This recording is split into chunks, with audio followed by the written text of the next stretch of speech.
സീത്ത് കുറിച്ചിരുന്നു. സീത്ത് V എസും K എസും തമ്മിൽ താരതമ്യമില്ല, ആ സാഹചര്യങ്ങൾ തമ്മിലും താരതമ്യമില്ല. പക്ഷേ എടുത്തൊരു തീരുമാനം ജനകീയ പ്രതിഷേധത്തിന് മുന്നിൽ, പാർട്ടി പ്രവർത്തന പ്രതിഷേധത്തിന് മുന്നിൽ തിരുത്തിയ ചരിത്രം CPM നുണ്ട്. അതുകൊണ്ട് ഒരു സ്ഥാനാർത്ഥിയെ വേണ്ടാൻ തീരുമാനിച്ച് സ്ഥാനാർത്ഥി വരുന്നതിൽ അങ്ങനെ മാരകമായ പുതുമ ആലോചിക്കേണ്ട ഒരു കൗതുകം ഉണ്ടാവേണ്ട കാര്യമൊന്നും ഉണ്ടോ എന്നറിയില്ല ശ്രീത്ത്. പക്ഷേ ഇവിടെ തീരുമാനം സുധാകരനെ മത്സരിപ്പിക്കാനാണെങ്കിൽ കോൺഗ്രസിൽ ആരും ചോദിക്കില്ല. അവരുടെ മുതിർന്ന നേതാവാണ്, അവർ കണ്ണൂരിൽ മത്സരിക്കുന്നു, വിന്നബിലിറ്റി പ്രധാന ഘടകമാണ്. മാത്രമല്ല KPC അധ്യക്ഷൻ സ്ഥാനം ഒഴിയുമ്പോൾ കൊടുത്ത ഉറപ്പാണെന്ന് പറഞ്ഞ് മത്സരിക്കാമായിരുന്നു. പക്ഷേ ഇത് ഇത്രത്തോളം വലിച്ചു നീട്ടി ആൾക്കാർക്കിടയിൽ, പ്രവർത്തകർക്കിടയിൽ അവമതിപ്പുണ്ടാക്കി. ഇത് അൺഡിവൈഡ് ഹൗസാണ് UDF. ഞങ്ങൾ UDF എന്ന് പ്രതിപക്ഷ നേതാവ് ഊറ്റം കൊള്ളുമ്പോൾ ഐക്യ ജനാധിപത്യ മുന്നണി എന്ന് പറയുന്നതിനെ പോലും പരിഹാസമാക്കുന്ന രീതിയിൽ ഇത്രത്തോളം കുളമാക്കേണ്ട കാര്യം ഉണ്ടായിരുന്നോ എന്നത് മാത്രമേ ചോദ്യമുള്ളൂ. അതിലവിടെ സംഭവിച്ചത് എന്താണ് യഥാർത്ഥത്തിൽ ശ്രീജിത്ത്?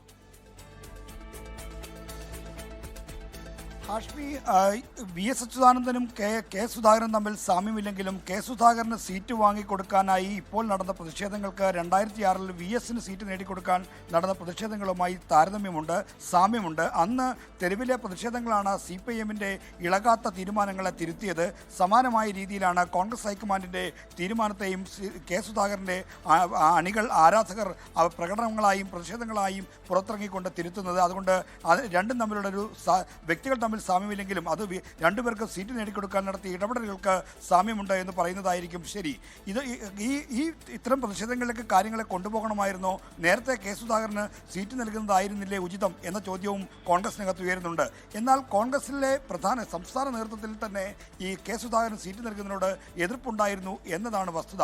അതായത് ഇന്നലെ കെ സുധാകരന് സീറ്റ് നൽകുന്ന കാര്യത്തിൽ അനുകൂലമായൊരു സമീപനത്തിലേക്ക് വന്നപ്പോൾ അത് അറിയിക്കാനായി KC വേണുഗോപാലിൻ്റെ ദൂതനായി AP അനിൽകുമാർ കെ സുധാകരനെ കണ്ടിരുന്നു. സീറ്റ് നൽകുന്ന കാര്യം വൈകുന്നേരം ചേരുന്ന കോർ കമ്മിറ്റിയും കേന്ദ്ര ഇലക്ഷൻ കമ്മിറ്റിയും പരിഗണിക്കുമെന്ന് അറിയിച്ചിരുന്നു. എന്നാൽ ആ ഘട്ടത്തിൽ പ്രതിപക്ഷ നേതാവ് അടക്കമുള്ള ആളുകൾ മറിച്ചൊരു സമീപനം എടുത്തു. അതായത് അങ്ങനെ ആർക്കെങ്കിലും ഇളവ് നൽകുന്നത് ശരിയല്ല, അത്തരമൊരു തീരുമാനം ശരിയല്ല എന്ന കാര്യം ചൂണ്ടിക്കാണിച്ചു. അങ്ങനെ കടുത്ത നിലപാടിലേക്ക് പോയാണ് സുധാകരന് സീറ്റ് നൽകുന്ന കാര്യത്തിൽ മല്ലികാർജ്ജുൻ ഖാർഗെ മറ്റൊരു സമീപനത്തിലേക്ക് വന്നത്. അതായത് MP മാർക്ക് സീറ്റ് നൽകേണ്ടതില്ല എന്ന പൊതു തീരുമാനം എല്ലാവർക്കും ബാധകമാക്കണമെന്ന അഭിപ്രായമായിരുന്നു AICC അധ്യക്ഷൻ മല്ലികാർജ്ജുൻ ഖാർഗെക്കുള്ളത്. അങ്ങനെയാണ് തീരുമാനം മാറ്റുന്ന സ്ഥിതിയിലേക്ക് വന്നത്. അതോടുകൂടിയാണ് സുധാകരൻ വീണ്ടും ഇടയുന്നത്. എന്നാൽ ഇത്തരത്തിലേക്ക് കാര്യങ്ങളെ കൊണ്ടുപോകാതെ UDFന്റെ പൊതു താല്പര്യം മുൻനിർത്തി ചില വിട്ടുവീഴ്ചകളോ അല്ലെങ്കിൽ അനുനയമോ നടത്തേണ്ടിയിരുന്നു എന്ന അഭിപ്രായം കോൺഗ്രസിനകത്തുണ്ട്. ആ അനുനയത്തിന് ആര് മുൻകൈ എടുക്കും എന്ന കാര്യത്തിലും ചില ഭിന്നതകളുണ്ടായിരുന്നു. എന്തായാലും ഇപ്പോൾ എങ്ങനെയെങ്കിലും കെ സുധാകരനെ അനുനയിപ്പിച്ച് ഇനി തിരഞ്ഞെടുപ്പിന് നാമനിർദ്ദേശ പത്രിക സമർപ്പിക്കാൻ കേവലം 3 പ്രവൃത്തി ദിവസങ്ങൾ മാത്രമേ ഉള്ളൂ. അപ്പോൾ അതിനകത്തൊരു തീരുമാനമെടുത്ത് ബാക്കി എല്ലാ സ്ഥാനാർത്ഥികൾക്കും രംഗത്ത് വരേണ്ടതുണ്ട്.